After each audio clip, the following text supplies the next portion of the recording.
Hello and welcome everyone to Purgatory Corner, the Library of Dreams. The section you are visiting is Tables of Tartarus. This is just a recap tidbit about last week's stream of God is Not Dead Yet. We had a bit of trouble that day trying to stream the campaign. However, we were still able to capture a large portion of the campaign and post it to our YouTube.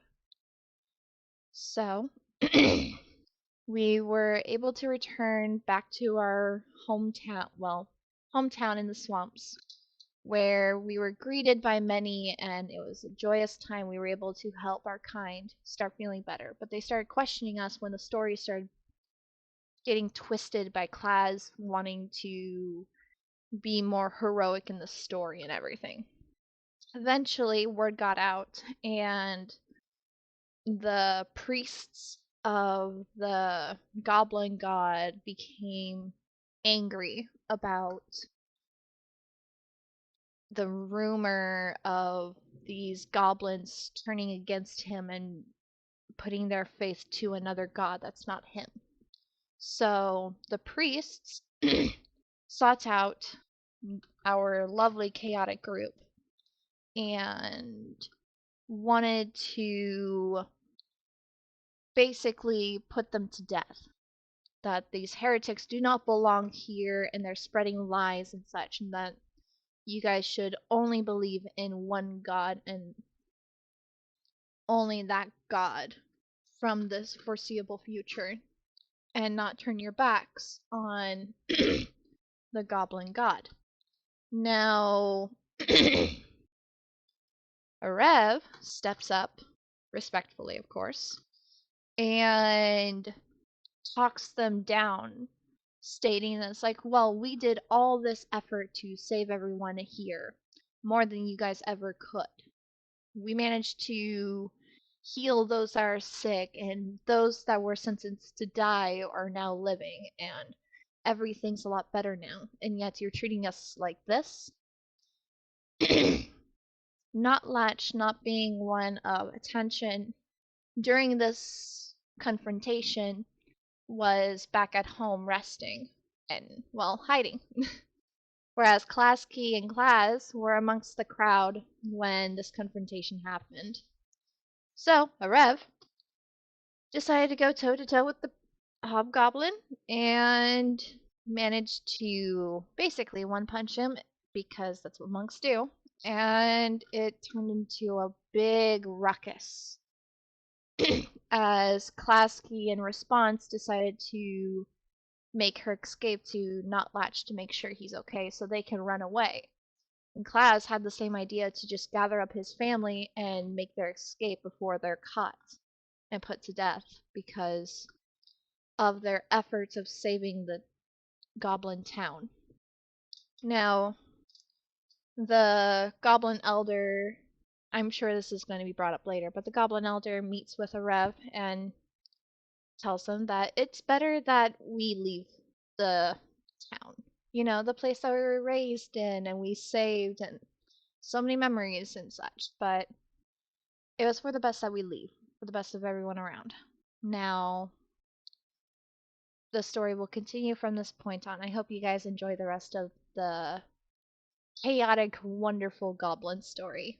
Have a wonderful time. Bye.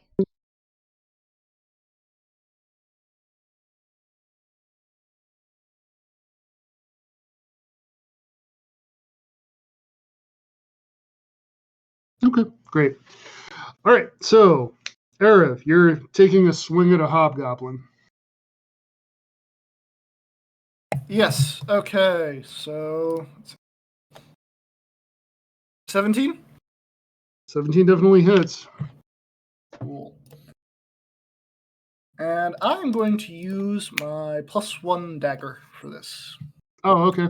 Yeah. Dexterity modifier is the same, so. Oh, wow. Okay, so that is going to be 8 damage. Okay, so Klaas and Klasky, I think it's more Klaas seeing this since you've decided to stay involved in this.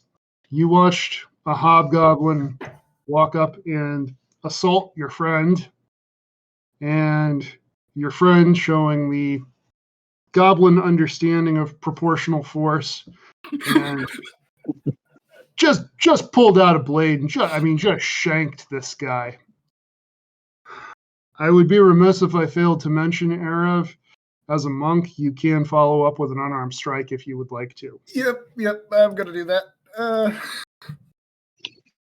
16?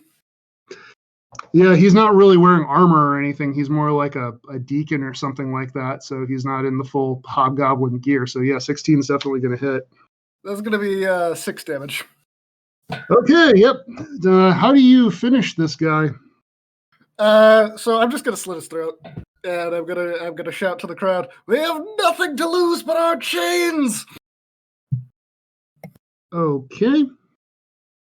So Comrade Erev does that. And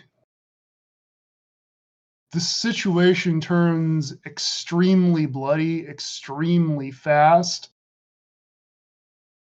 However, an incredibly shrill, painful sound, something that's it's just like a spike through your ear kind of feeling. Notlatch, even you are experiencing this. And most of the combatants come to a halt. And Granny Grog comes hobbling out of her hovel holding a whistle, and she just shouts, "What's all this then?" Anyone who wants to can respond.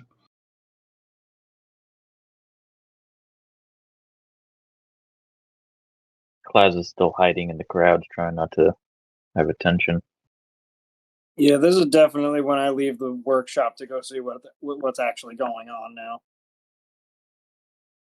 Okay, so Notlatch, when you come out, you're probably coming out right about as Klosky is getting there, getting to your place. And beyond your sister, you can't really see a whole lot beyond the fact that there's a large crowd and a general commotion with a lot of people with their hands over their ears. What's going on?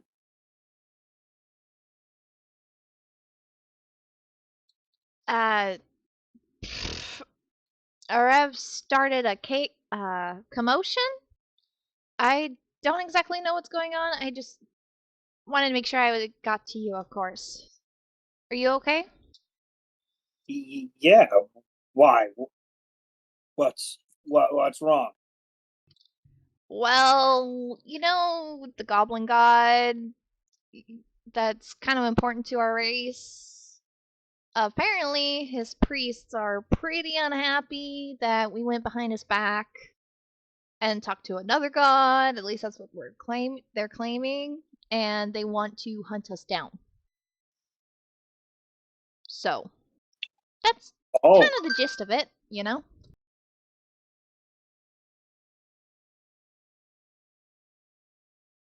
We should go then. This can't be the end of it, even if Eric wins. Yeah, goes to show you can only do so much for people before they just turn into snakes and backstab you again. Well, no good deed, right? We should take the time to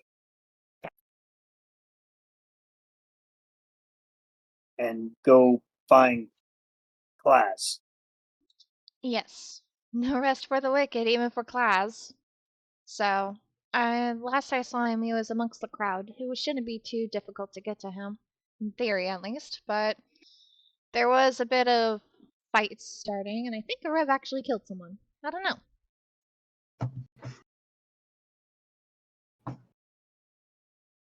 Oh yeah, we're in for it.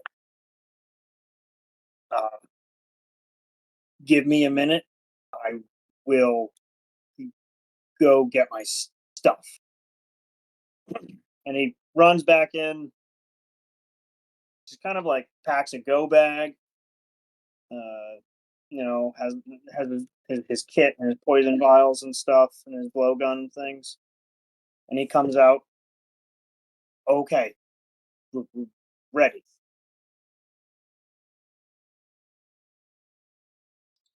All right, let's go find Claus. It shouldn't be too difficult. Yeah, he'll be the fancy one. Yep. So Klaus, only a few minutes after this shrieking shrill whistle causes the brawl to come to at least a momentary halt, you see your two siblings rushing toward you. What do you do? He will discreetly move over to them. Okay. So the three of you have gathered up. And Erev, what have you been doing this whole time?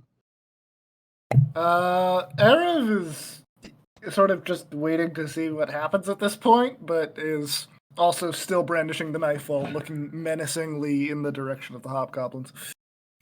Okay. Should we help her? I don't know. Oh, sorry. The cleric is gone, right? Cleric ran away. Well, the cleric moved away and then has now kind of circled back and is holding his head and seems to be trying to talk to Granny Grog. Okay. Then I might actually move closer, kind of sneak closer and see if I can overhear anything. All right. So the cleric is basically giving his side of things to Granny Grog. He's basically saying that he was giving his sermon, that Erev advanced and attacked and actually killed one of the hobgoblins, and he's wanting blood.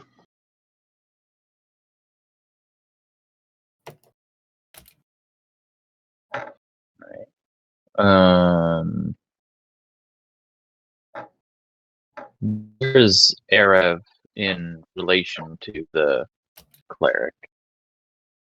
Erev is about, so in relation to you, Erev is about maybe 10 feet to your left, and she's about 20 feet away from the cleric. And the cleric is on a, not exactly a hill, but kind of a low rise in the swamp. Okay. He'll move close to Erev and just kind of whisper, "Hey, he kind of wants to kill you. So I'll leave you to deal with that. I'm gonna go check on my siblings." He rushes off back to his siblings. Erev, Granny Grog is, while this cleric is talking to her, Going on. she's seems to be looking around, Fancy. and she locks eyes with you. Yep. And in your mind, you hear Cleric. a much steadier and more confident voice than you've heard her use. Say, "Dangerous for you here now, young one. Why don't you find somewhere else to be? You can be safe somewhere else, and the rest of our kin can be safe with you far away." All right. Yeah, I'll head out with the others then. Okay. As you're making your way away from the scene, is there anything in particular any of you want to do, or are you just trying to sneak away no more scathed than you already are? I think we're just trying to sneak away, get out of this situation. All right. Well, you managed to make your way out of the swamp, and now the group is going to be faced with a choice. West of you is the human settlement, where you know for a fact you're not necessarily all that welcome, just groups of goblins in general aren't. East of you is the mountains, and in those mountains, you know there are some wild orc tribes, as well as a fortified settlement of Gitzerai, who you don't know much about them, but the traders, the human traders you've interacted with, have indicated that they do accept visitors, so you might be welcome. And then to the south, there are fortified settlements to the south that are often the subject of raids from hobgoblin, bugbear, and goblin forces. And so you're not sure the reception you would get if you went south.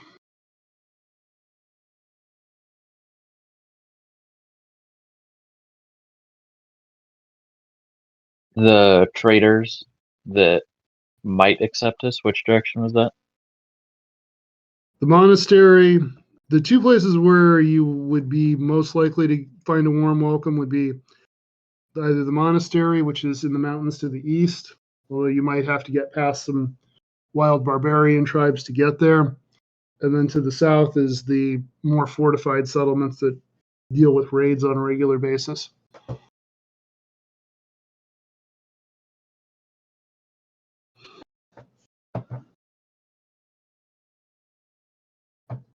Not very priestly, but maybe we should head towards that monastery.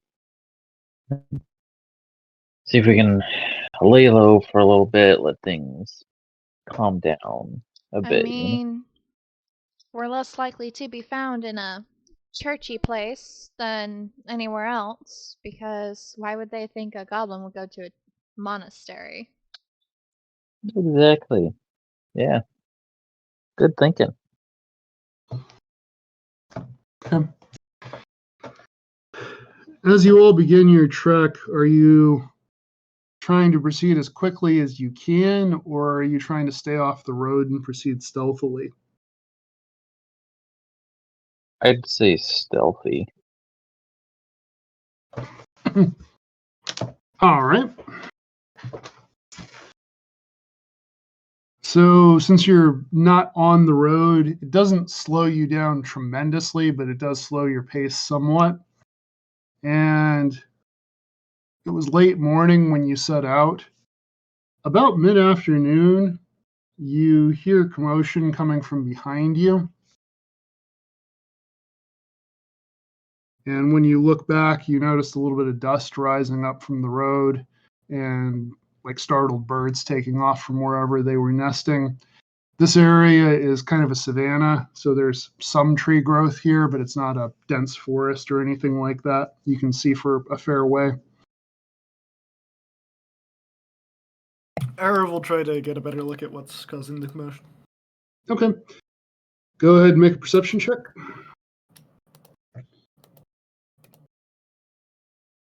14.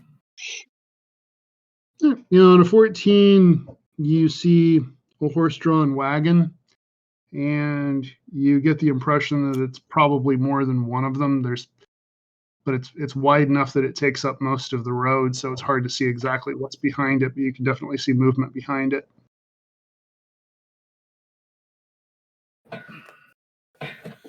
All right, someone's coming. We should probably stay out of sight, I think. Are there like any, bushes around we can hide in?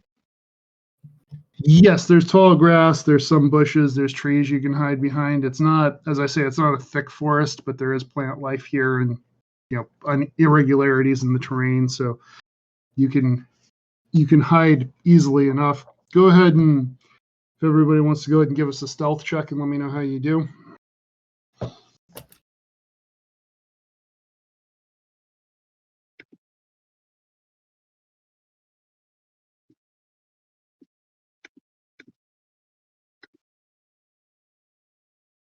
Um, yeah, that's a 9 for Klasky. And Okay. you call yourself a rogue. You know I what? I got 18. You got a what, Klaus? 18. Klaus Mm. tripped me. Probably. I What got did you me a say? 10. Okay. What did you say, Arif? 16. Okay. So yeah, Klaus and Arif both managed to essentially fade into the scenery. Klowski and Notlatch do not. So how do you two fail at stealthing? Describe it for me, please. That's a really good question for the 2 rogues of the group. It's probably the two of us tripping over each other, and it's just a mess of limbs and screeching. Yeah, I'm kind of picturing a situation where you both run to hide behind the same rock, but you're coming from opposite directions and run into each other or something like that. Okay, well, while that's going on, the wagons, plural, there are several of them, are coming up. And Notlatch and Klowski, as you disentangle yourself, you find that you now have the attention of the people driving the wagons. They're varied. Some of them are about your size. Some of them are substantially taller. They're all dressed in fairly bright clothing, and they all have skin in different shades of green, from almost white to almost pitch black. They all have pointed ears. Some of them have really long ears that they have tied behind their head, almost like a ponytail. And they're still approaching, so they haven't really reacted to you yet, but they're just regarding you with a lot of open curiosity. Klasky will just look at Notlatch and is like, I guess smile and wave. They look kind of close to us, so must be friendly, maybe? Maybe we ask these ones for help? They're That'd not probably be human. a good idea. Okay, so are you doing that then? Yeah. I'm gonna Yes. sort of edge to the. I'm gonna sort of slowly make my way over there and stutter my way through explaining what just happened and that we need shelter. Okay, so the driver of the lead wagon is going to, as you approach, he's going to, over his shoulder, he's going to call a halt. And there are several wagons behind, and they all come to a stop.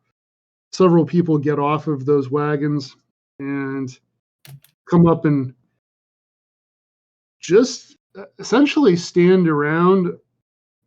Some of them are looking around a little bit nervously, just looking for any kind of ambush or attack. But mostly the whole group is just focused on you and focused on your story.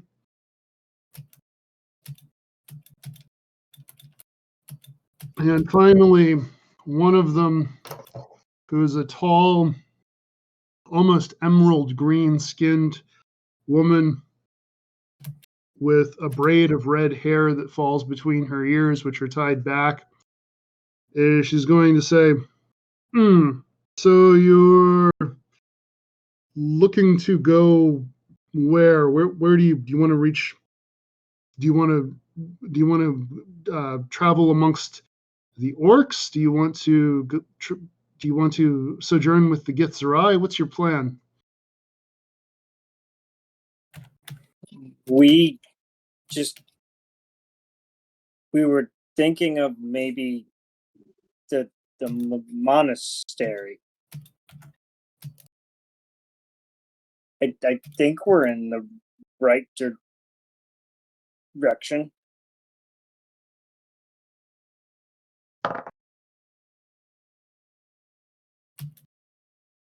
we maybe travel with you? Well, that depends.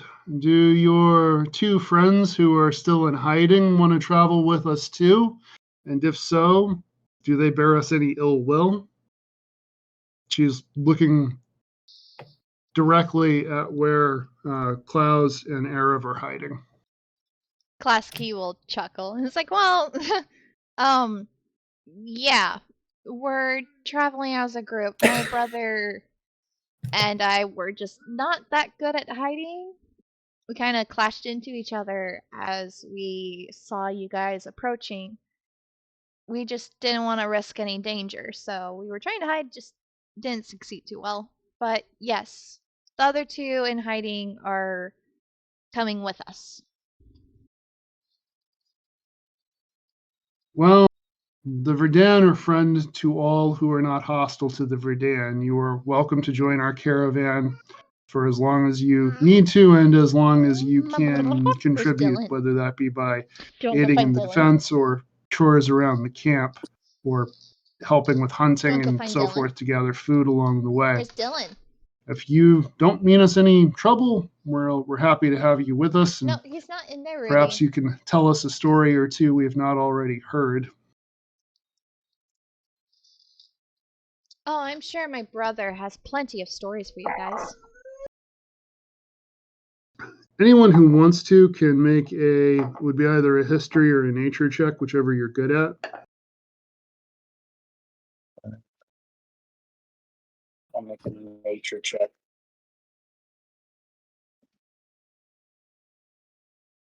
It's a 13. You've Nine. heard of the Verdan. You don't necessarily know a whole lot about them, other than that they're an unusual kind of goblin, and you understand that they're not well liked by the hobgoblins. What did anybody else roll? I got a 9. I got a 2. Give me a second.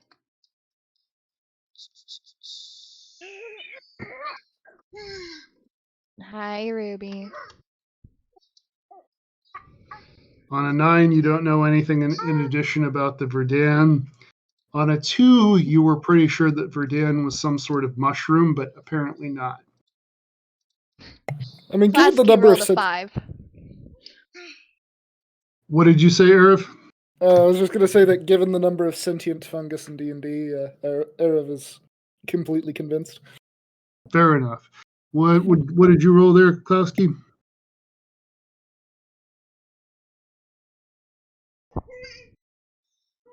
Okay, so Notlatch, as the resident expert on on the Verdan among this particular group, you're able to explain that they're some kind of weird goblin. They're basically just like us. Just not completely. If that makes sense. Well, of course, Kinda does. of course not. They're part mushroom. No. I'm sorry, they're part what? Mushroom. Your friend seems to be under the impression that because our origins are in the Underdark, that we are in some way related to the Myconids who live down there. Which, come to think of it, we could be. We don't actually know. Well, fair enough, I guess. I'd say we trust them.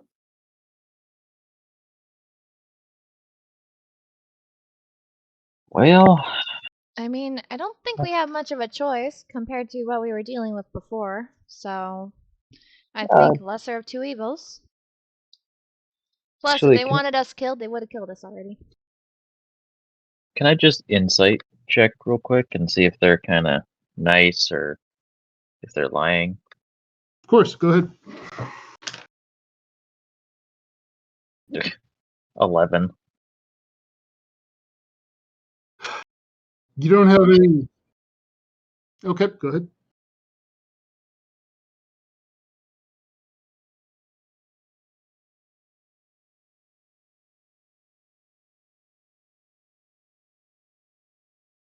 Okay.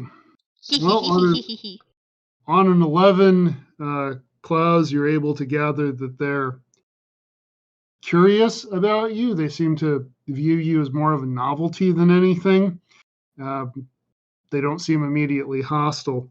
Klowski, what you're able to gather is that they are fellow goblinkin, but as opposed to most of the goblinkin that you've encountered who view the world with some combination of fear and hostility, they're just endlessly fascinated by almost everything, and they seem to want to learn anything they can learn and experience anything they can experience.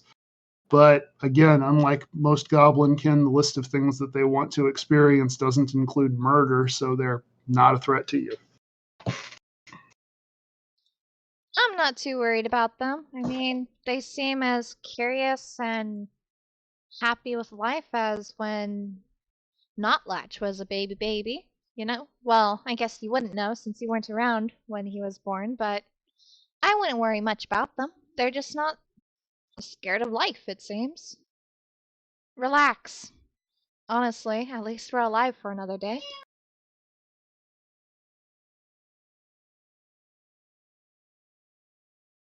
It's not unmanageably bad, Ellie, but I feel compelled to let you know that your microphone is echoing a little bit.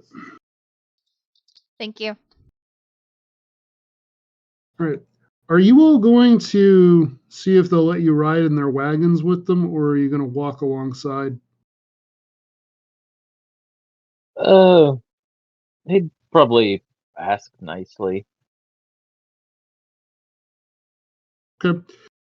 So the lead for Dan, whose name is Esmeralda, actually invites you to sit up on the bench in the front with her. Invites you personally, Klaus.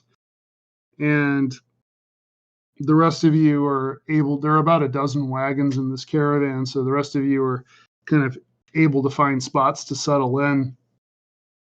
Is there any particular kind of interactions or any kind of questions you want to be asking this group as you're traveling with them? Where they're from, what they do, kind of general curiosity questions. Well, we came from the Underdark.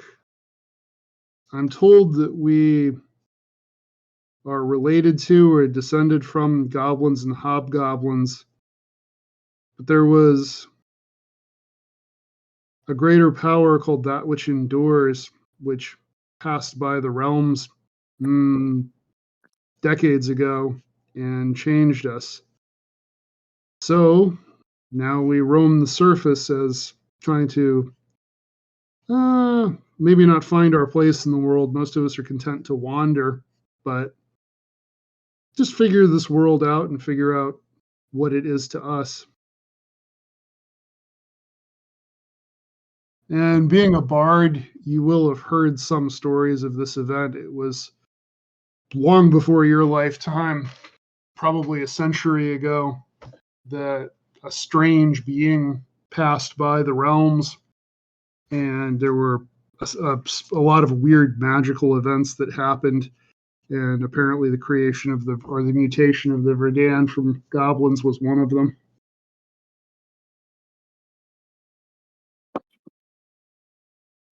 Well, that is very interesting. So your stuttery little friend said something about you'd managed to fall into disfavor with your god?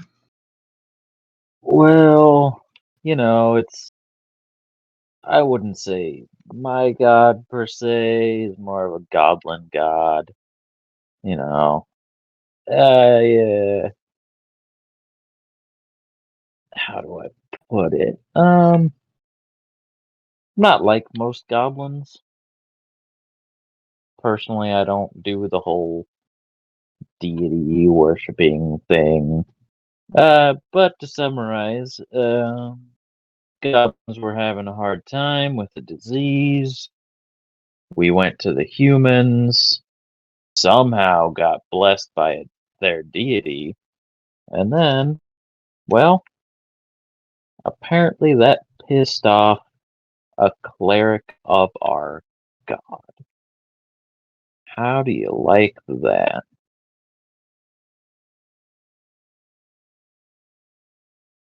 Yes, we too are not favored of Maglubiet because we have less interest in war than we do in exploration and discovery. So, have you seem to be a traveling storyteller type? Is that correct? Yeah, I'm a bit of a bard, you might call me. Okay. What's the rest of the group's passive perception?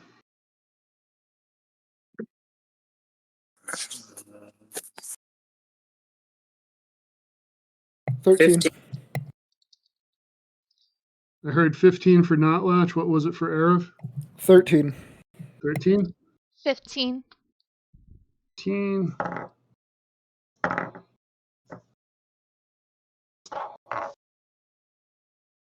Klowski, out of the corner of your eye, as the caravan is moving on and as the shadows are lengthening, you realize that you're being watched by something that seems to be shadowing you from the direction, seems to be coming from the direction of the swamp.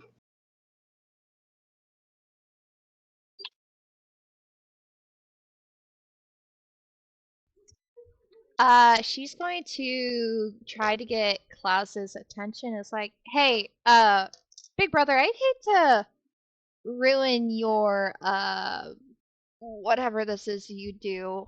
Um, something feels a bit off, and it feels like something's watching us from afar, from the direction we just came from. I just wanted to let you know, since you're the oldest, and yeah, I feel like it might be important, but yeah. I guess he'll look over in the direction that she indicated if he sees anything. Go ahead and make a perception check.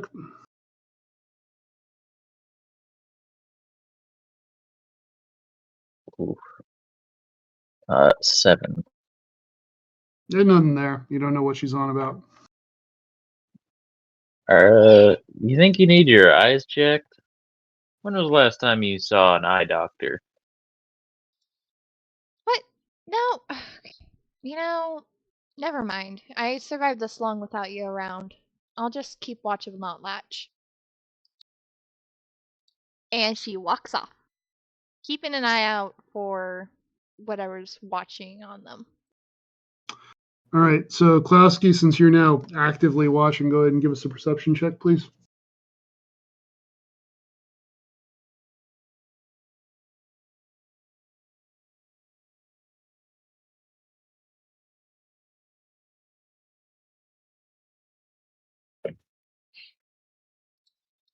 That would be a lovely natural 25. Thank you fucking much.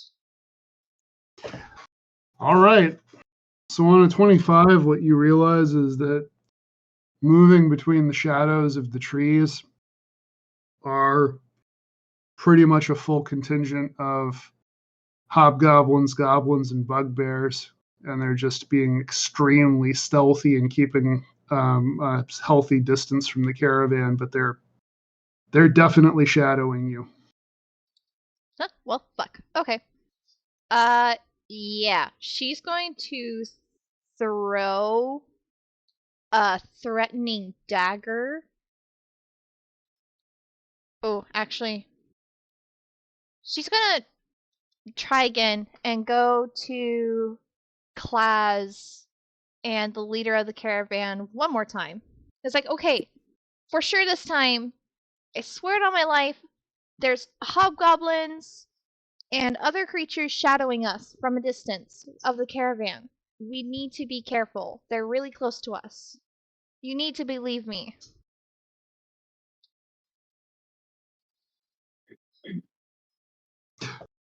Klaus, what kind of conversation do you think you would have been having with Esmeralda at this point? This tall goblinoid woman. Do you think you would have been flirting with her? Do you think you would have been just still general exchange of knowledge? What's the tone like? Potentially a little bit flirty. Kind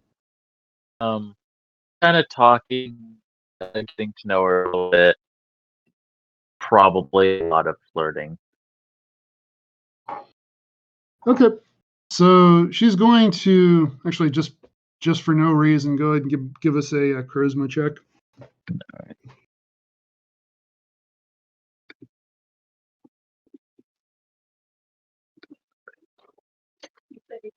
That would be a 21.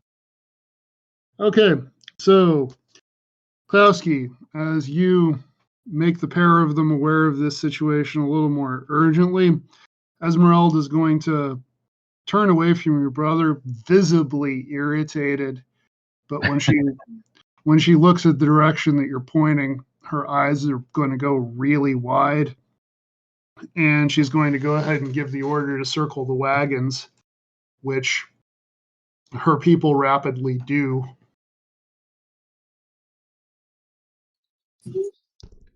Thank you. Thank you. I'm so sorry to interrupt whatever this just ugh. Yeah. Anyway, I'm going to help check everything out. So, bye. Not an air of, you're not necessarily quite aware of what's going on. You just notice that an order goes up from Esmeralda, the leader of the caravan, and the drivers of the wagons rapidly start to circle them, and also people start pulling out weapons. Verdun aren't necessarily heavily armed, but they do have things like crossbows and spears and things of that nature. We'll start with Notlatch. What do you do as all this starts to happen? I'm going to take and I'm going to take the time that I have, and I'm going to sort of prepare some poison on the on a bunch of the blowgun darts and both of my daggers. Okay. And Arev, what are you doing? Arev is also preparing for a fight with their dagger and sort of getting to a strategic vantage point. So, as you're doing that, you hear a voice whispering into your mind, and specifically, you're able to see some of the enemy moving about now that you're actively looking for them, and also sooner or later they're going to figure out that they've been spotted. And what this voice is talking about is it's telling you the goblins are likely to break and run if the hobgoblins fall or if bugbears start to fall, and that while the bugbears are formidable, they tend to wear less armor and will be easier to hit than the hobgoblins. It's basically giving you a lot of strategic advice. I'm going to relay this information to everyone else. Okay.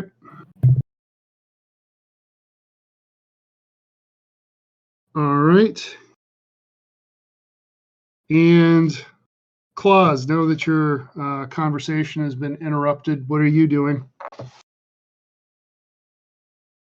The person I was talking to, what was the name again? Esmeralda? Okay.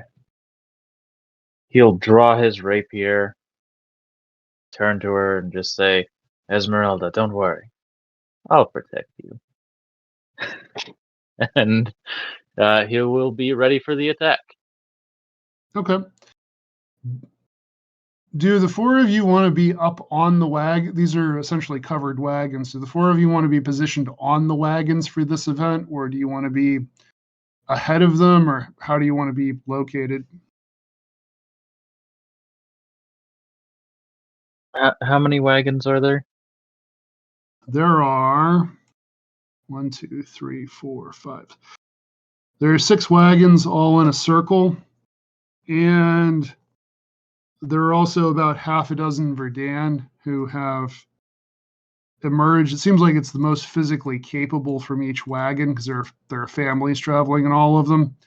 About half a dozen of the Verdun have emerged and are armed and ready to defend their wagons, facing the direction that the likely attack is coming from. He'll stay in about the middle of the wagons so that he can go to kind of either side quickly. Okay.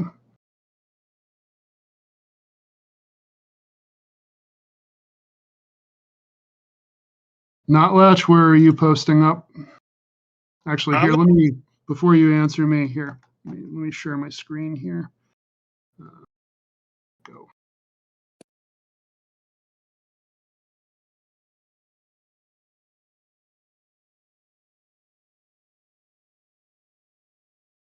So basically, these figures in the yellow are Verdun.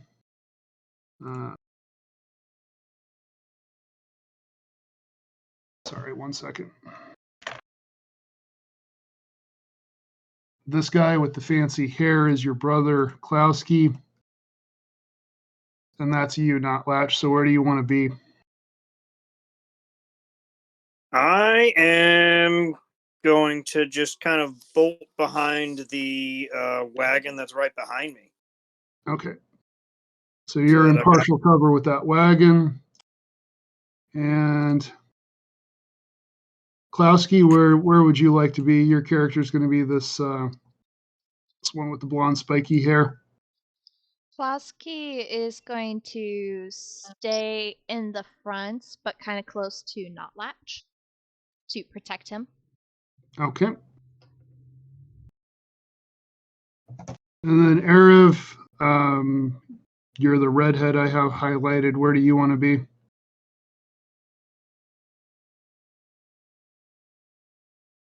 Erev is going out in the front as the sort of more melee-based person. Okay, so you're up front somewhere. All right.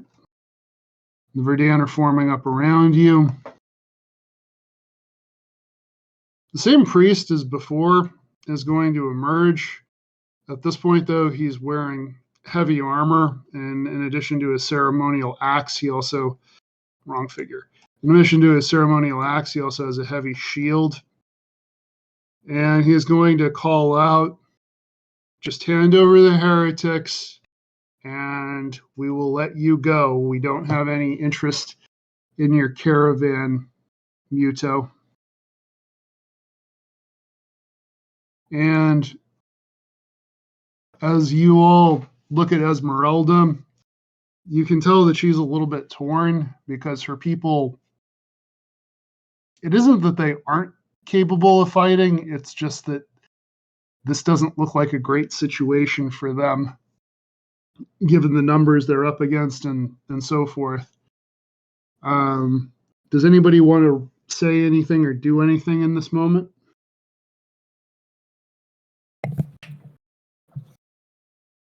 Killed one of your number before. I'll do it again.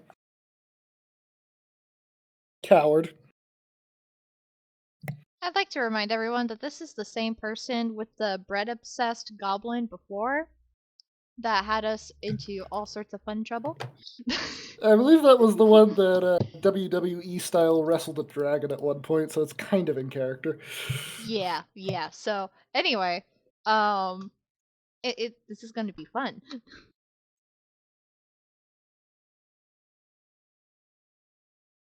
So, Erev, is your intention to try to intimidate this cleric or to challenge for single combat? What is your goal here? Ooh, yes, let's do single combat. I'll say, she's gonna go full out. You ran away from that fight. Even Maglubiot would think that you are a craven coward. I challenge you to a duel, and if I win, your lot fucks right on off. All right, so there's a ripple of astonishment that goes through the crowd, and of course this cleric can't very well let that slide, so he begins to advance with his weapon high and his shield up. All right, and yeah, Arav will also advance. Okay. What's Arrow's AC and hit point total, just so we speed this up? Arav's hit point total is not especially high, unfortunately. I believe. Let's see. Arav's HP total is 10, and the total armor class is 14. Okay.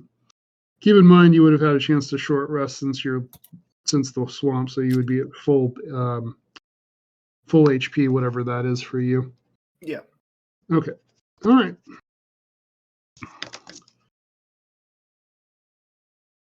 Does anybody want to take any kind of action as this hobgoblin is advancing?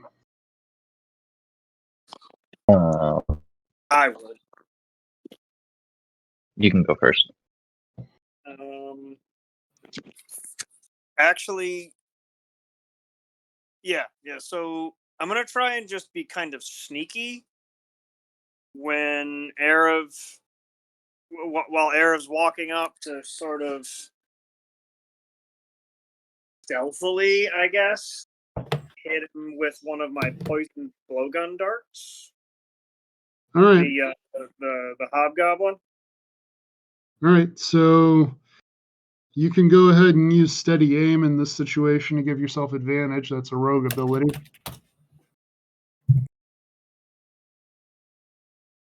Okay.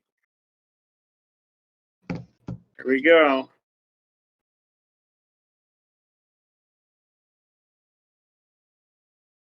See what happens. I got a 19 was the highest for that. Okay, and what's the damage on that? All right. So I'm gonna add a Fury of the Small. He has to. I have to find my inventory here because he has to make a save against the poison.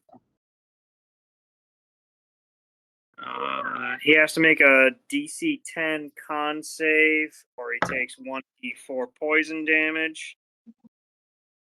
Will I be getting sneak attack with that? You can. And he did fail the con save. Okay, so he's going to take... Let me just roll these as a group. I get 2d6 plus a d4.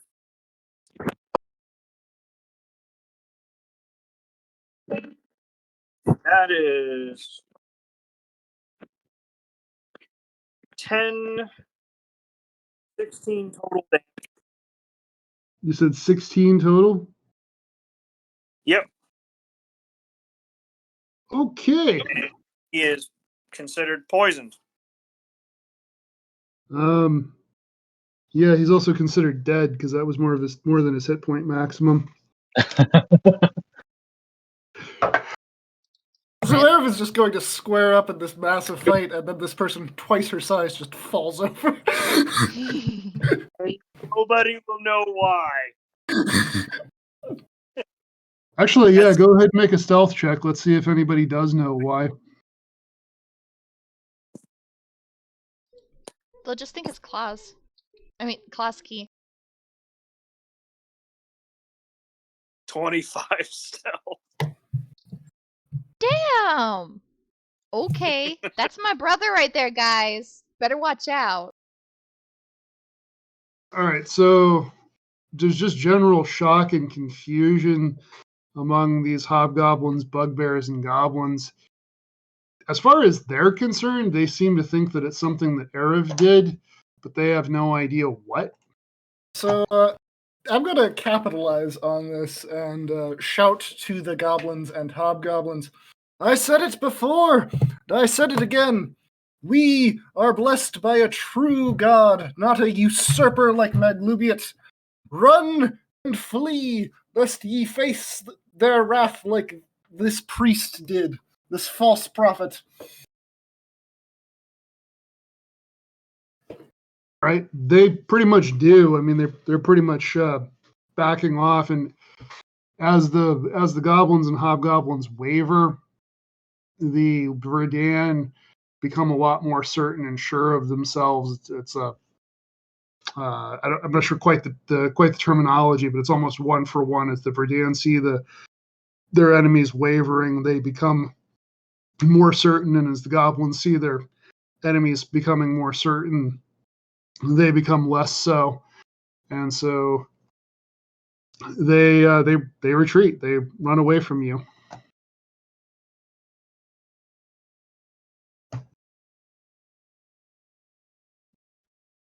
So as soon as the that Erev works. is going to turn around and be like, "What the fuck was that?"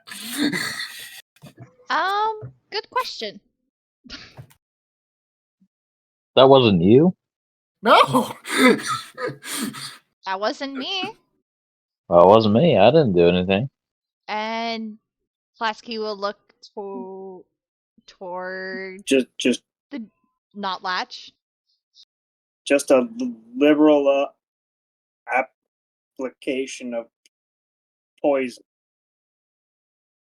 Nice. And Klasky will go over and give him a high Wait. five. That was you?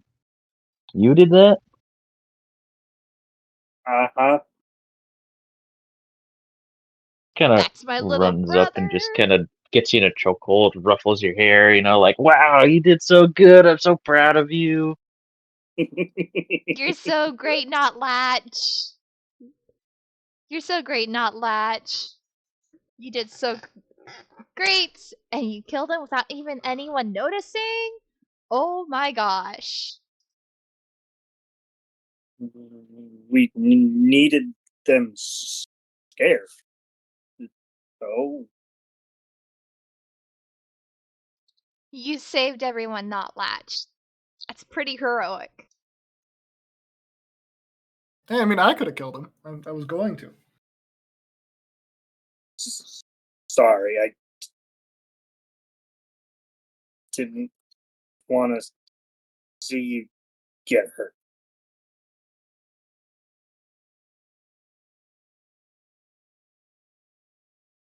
Next time, I will leave you to it.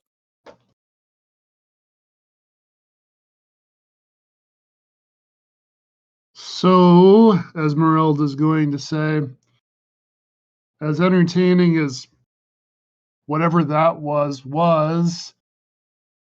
I feel it might be wise for us to put more distance between us and the swamp between now and nightfall, especially because much as my people may have gained due to our transformation from that which endures, we don't see in the dark like you do.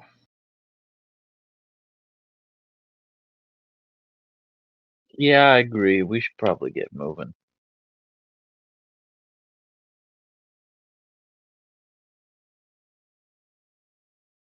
Does anyone want to do anything before you go? I mean, yeah, Loot the corpse. Loot the body. Okay. So you do that. There's an enchanted axe that is +1 to attack and damage. On a hit, it also does 1d6 of poison damage. You can actually see the corpses, or the axe, is weeping what appears to be miscolored blood. And like blood, it's obviously blood, but it's an off color, just very slightly. And on a hit, someone who's hit by this axe needs to make a DC 15 Constitution saving throw or be poisoned. In addition, the corpse also has 20 gold and a chain shirt, which counts as medium armor if any of you can wear it, and the armor itself is It's a +1 chain shirt, otherwise not magical. And there's a holy symbol of Magublia, which is just a like a stylized. Hold on a second. I'm just going to pull up a description of it.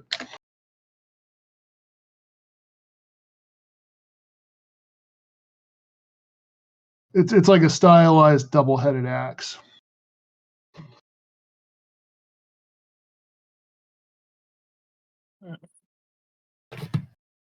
Would the axe count towards sneak attack, or because I think that's finesse weapons or something like that, isn't it? Yeah, the axe would not be a finesse weapon. It's a forceful, cleave the thing you're hitting weapon. Right. I don't have good strength. But Arif could use that. I'm entirely dexterity based. I think we all are. No, but like, can't you turn that into a monk weapon? Yes, monks can. You can turn the axe into a monk weapon. I know this because I have a monk with a fry pan. Oh yeah, monks are so bad that I don't usually play them, so I've forgotten all of their abilities. All right, I'll grab that. Dang. Respectfully, you've been kicking ass this episode, and you're saying that? I'll take the weapon then if everyone's okay with it. Okay. Me. Yeah. Does anybody want the chain shirt? I can't use medium armor, so Oh, I I think can't. Klaus can. I don't think I can. As a bard, I do believe you can. I'll look it up in a sec. All right. It says And slide. I mean, just so we're clear, like, monks aren't the worst class in D&D. They're just the worst class in 5e. And actually, you are correct, Klaus. Bards are proficient in light armor unless you take either College of Valor or College of Swords at next level. At that point, you would become proficient. So you have a suit of armor or a shirt of armor that's probably valuable and that you can sell. yeah. Oh, that's nice at least. And his shield. I'll just start rolling the shield towards the wagon. I'm gonna sell this. Okay. The shield has a fearsome image of Maglubiet painted on it, but it's not magical or anything. And the Verdan are having mixed reactions to this whole situation. The ones who are younger or older or just not gifted in ways that would be helpful in combat are coming out of hiding. They're starting to hitch the horses back up because they had corralled them all in between the wagons. And some of them seem a little disappointed. Some of them are clearly shaken. And some of them are looking at you all with a little bit of suspicion or even not necessarily hostility, but they're just not happy that you're there.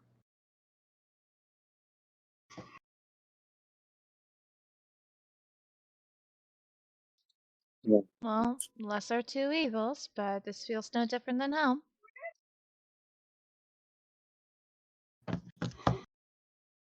Okay. As the wagon train gets going again, who would be the most likely among you to be at the back of the wagon train?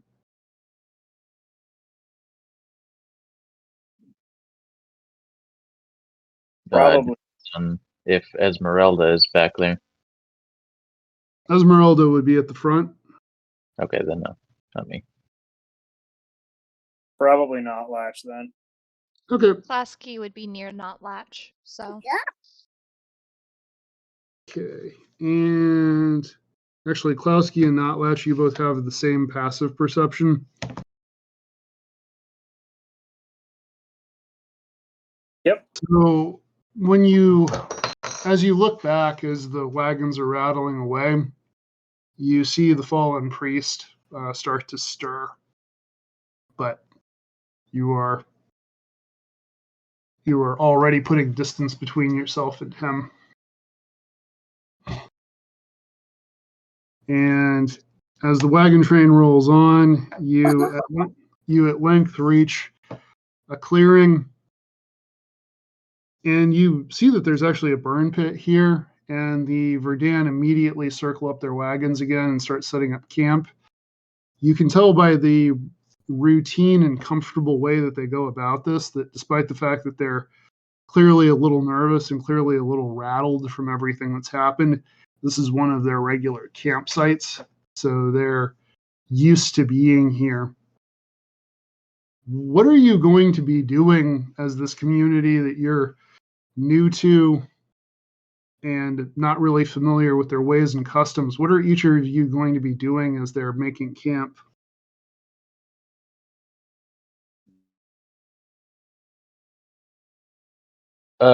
Would be with Esmeralda, kind of talking to people and trying to learn about them and trying to help, or trying to integrate himself with the group. All right, go ahead and give us a charisma check. Just flat charisma. Yep.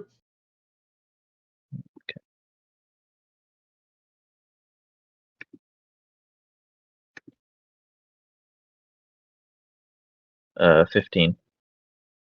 All right. So all of the group, including Esmeralda, are still a little standoffish.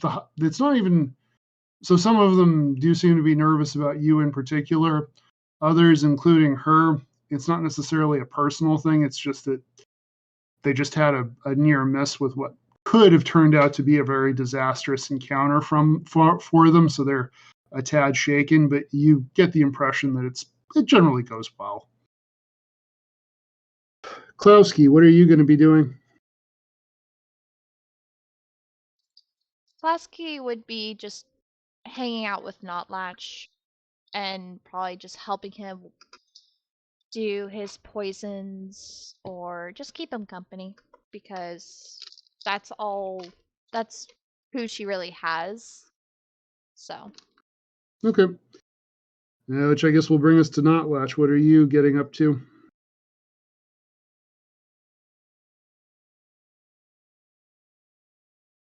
Yeah, I'm working on replenishing whatever poison I can.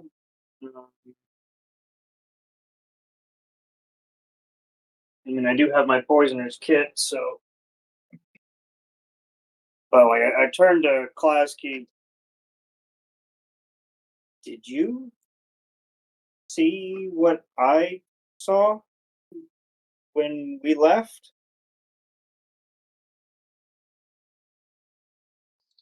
What do you mean? The bodies don't move like his did. I think I did see it twitch, but I figured it was something that happened for a moment as soon as the body's dead. It still kind of twitches just before it stops moving, but it is a little suspicious. I feel like we should mention it to someone. That'd probably be good, but even trying to mention about the shadows of the hobgoblins creeping up on us, they weren't too amused.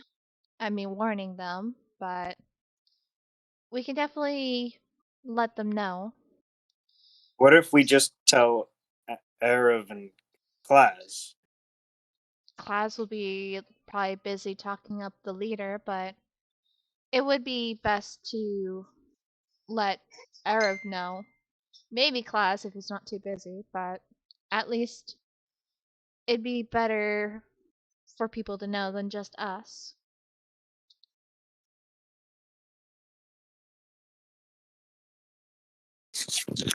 Okay. Maybe I'll go find Arab then. We'll go from there. All right. Now And seems like a good moment to just break in with. I did look it up. The monk's dedicated weapon ability doesn't turn something into a finesse weapon. So the axe, while still a fine weapon, doesn't go off of dexterity or of. And it sounded like Notlatch was about to say something when I started in on that. So please continue. I'm just gonna go over to let Arab know that something suspicious was going on with that body while we were leaving. It was moving. That it was moving weird. Good to know, I suppose.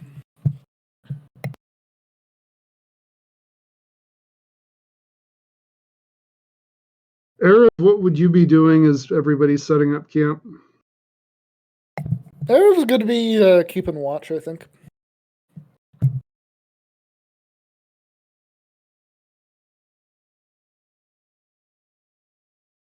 Okay, go ahead and make a perception check with advantage.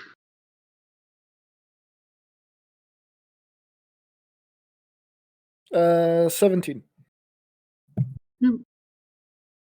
Area looks pretty clear, and from what you can tell, not only does the pursuit seem to have not followed you, but also the presence of the camp is startled or scared away any wildlife that might be in the area. So it's pretty much a quiet night. Well, I suppose that's a good thing. Okay. All right. So you all managed to get a full rest, and as the sun comes up in the morning, the wagon train sets off again. As you move through the mountains, because that's what you're getting into, you do see here and there what you perceive to be orc lookouts, kind of looking down on you from various vantage points, but they're not particularly eager to attack an organized group like what you're in. This is half a dozen wagons, presumably with a lot of armed people on it, and that's not the kind of easy mark that orc warbands tend to go for. And at one point, the wagon train actually stops, and they trade with one of the orc tribes. The orcs have some unrefined ore that they seem to have mined from the mountains, and they're trading for more like manufactured goods and food that you can't get here and things like that. While this is going on, do any of you want to interact with the orcs at all, or are you going to just hang back and let this happen? Glad we'll go and ask for information. Like what's been going on, sort of thing. Just in the area, what's been going on. All right. So when you ask the question, the orc you're talking to is going to say, well, the Scarred Bear tribe got into it with the Boar tribe pretty bad, but the bears got the worst of it. Other than that, the mountain goats have been really plentiful this season. There's always been meat, so it's been a good year. Hawk tribe decided to raid the monastery, and I was really lucky because I got to see when they tried to do that. And he's going to clap you on the shoulder. And of course, this is a near 300-pound orc clapping you on the shoulder, so it's enough to nearly knock you down. And he's going to say, you haven't lived until you've seen a half orc, half ogre get punched to death by a 150-pound Githzerai. I wish you could have been there, man. It was great. I'm sure it would have been amazing. You got a really strong arm. When you say that, he's not going to understand the context whatsoever, and he's just going to flex. That's what I'm talking about. Is anybody else doing anything while all of this is going on?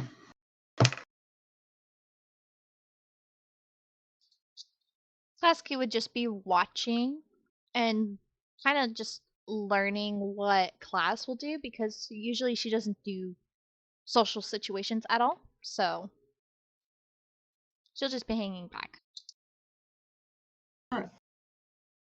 Same. Go ahead and make an insight check.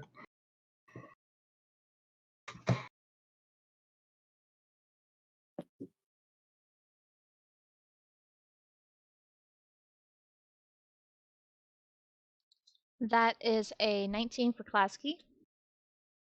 19. Okay, on a 19, what you notice is the following. You notice that your brother's sort of open, talkative demeanor really does help win over the orcs because they are, well, they're certainly known for, and you would know that they're known for their explosive temper. They're also a really boisterous people who, in their own way, can be very happy and just kind of want to enjoy life.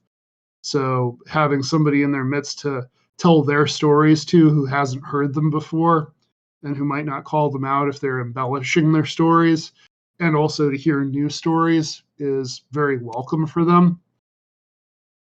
What you do also notice, though, is that in between the smiles and good cheer, both with your brother and also with the Verdan, because the relationship seems to be similar there, there's definitely a sense of the orcs measuring everybody up. And if they determine that the caravan was weak, you're not 100% sure what they would do with that information, but they're definitely taking a note.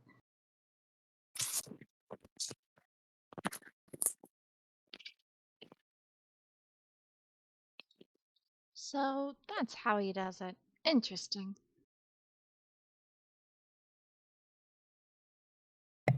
During all of this, Erev is going to be bragging to any orcs that will listen about how she managed to kill a hobgoblin in around 6 seconds. So a couple of the orcs are actually going to take an interest in this story, and they're going to be talking to you about specific tech. One of them is even going to pull out a dagger, but he doesn't brandish it at you. It's more like he's standing next to you and kind of miming the motions you're describing of how to use it. Dexterity-based combat is not these guys' trip. So they, being warriors, they're interested in how it works. So you do get a bit of not quite camaraderie, but there's a sense of respect and a sense of interest in how you do what it is you do. That's good.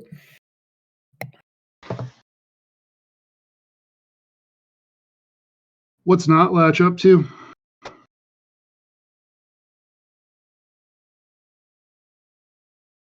Just kind of keeping to himself and watching everything. I mean, orcs were always like dangerous as far as he knew. So Okay. So as you're watching the situation, you're getting a little bit of conflicting information because on the one hand, the orcs who are interacting with Klaus and Erev seem to be having a genuinely friendly and open interaction, and they seem to be trading in good faith with the Verdan. If anything, from what you know of the value of things, the Verdan are probably getting the better end of the deal for what they're trading. With that being said, though, the orcs definitely do carry themselves with an air of casual brutality, and you have the same sense that your sister does of, like, if they thought you were weak, things could definitely pop off.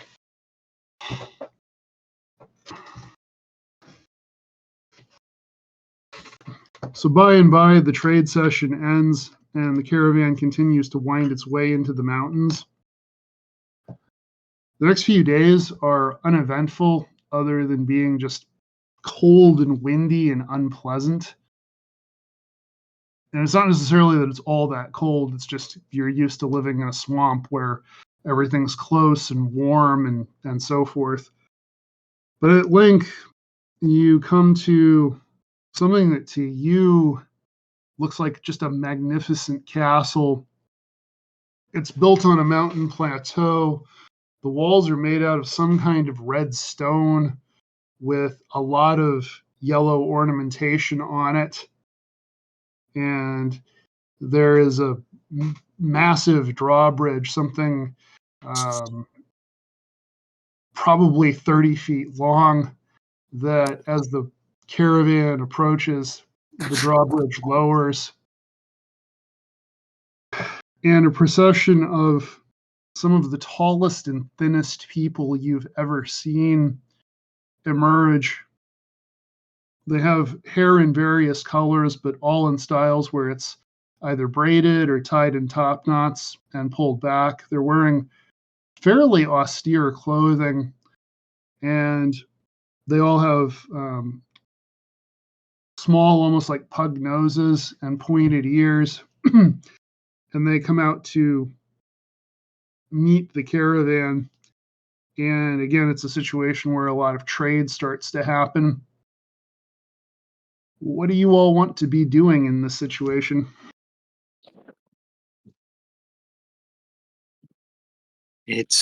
I think we should try to see if we can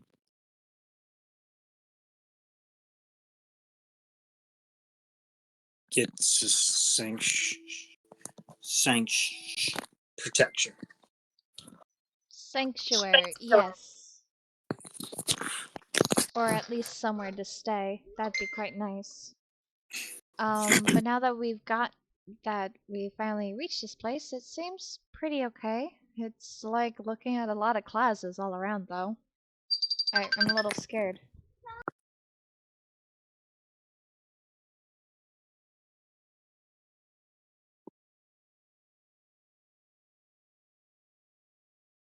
I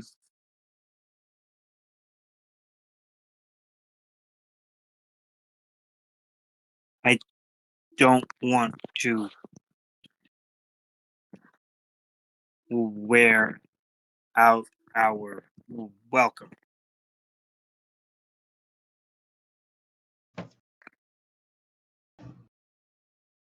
Well, let's get an idea of who these guys are and how nice they are. We'll begin his kind of information conversations. Giving information about people, get a general sense of what they think about goblins and kind of how they feel about guests in general.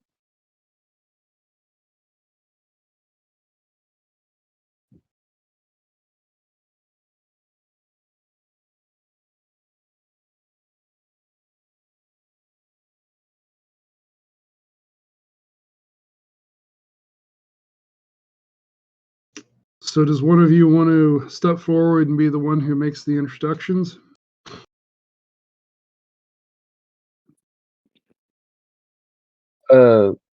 Class will step forward. Hello, I'm Class.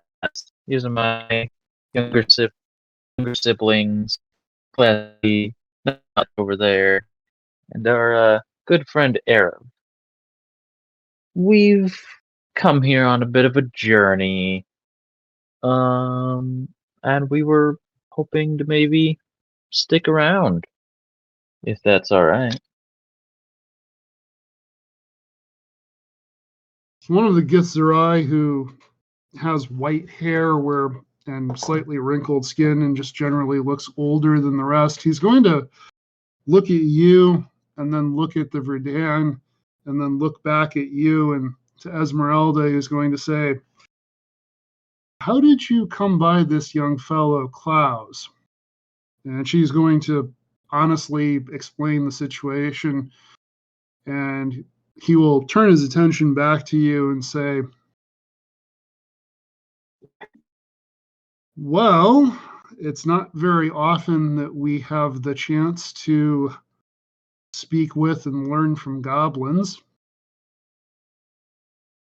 And there's a kind of an awkward pause that follows that, as both he and some of the other Githzerai around him seem to be looking for a statement to follow that up. And he's going to say, "But I think that we might learn from each other, and as such, you would be welcome in our monastery, at least for as long as it's mutually beneficial. Provided, of course, that we have your word that you mean us no ill and won't try to do anything untoward while you're here."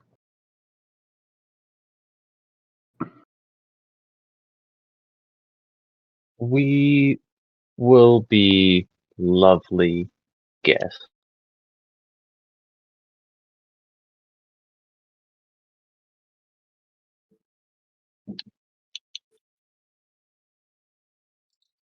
All right, well, we'll see that guest quarters are set up for you.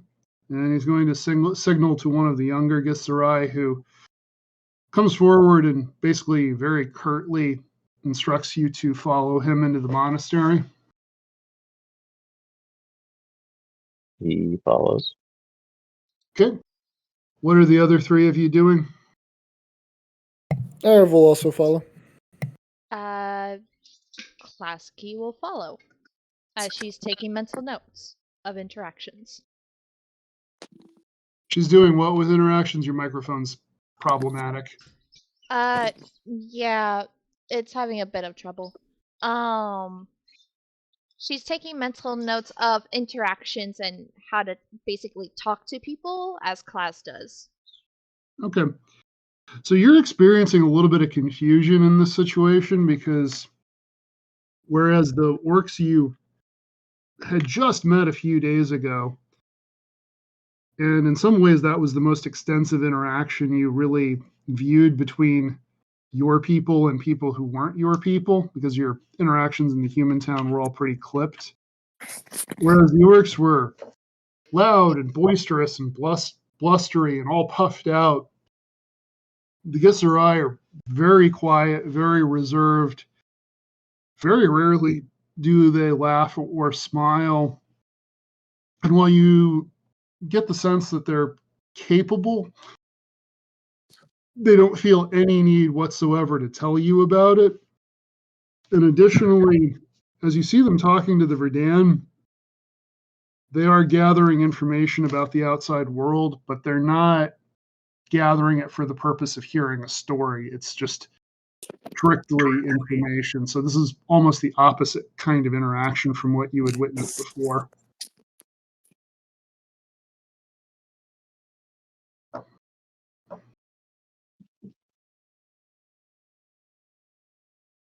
Erev, did you say you're going along?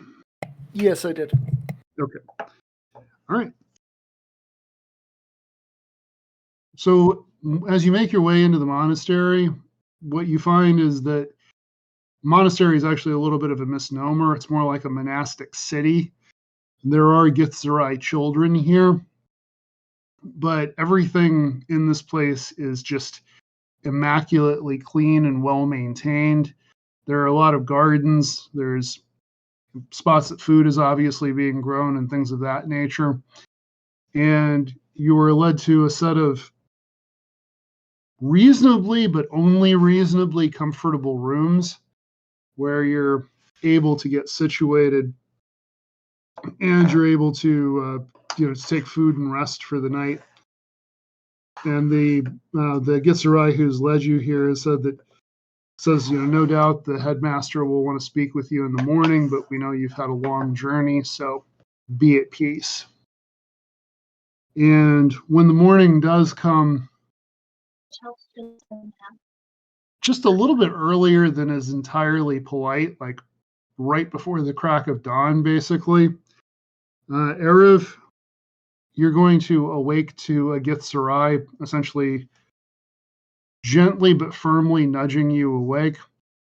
And this person is going to say, "Come along, the headmaster wishes to take the measure of you." And that is, I think, where we're going to leave it for tonight.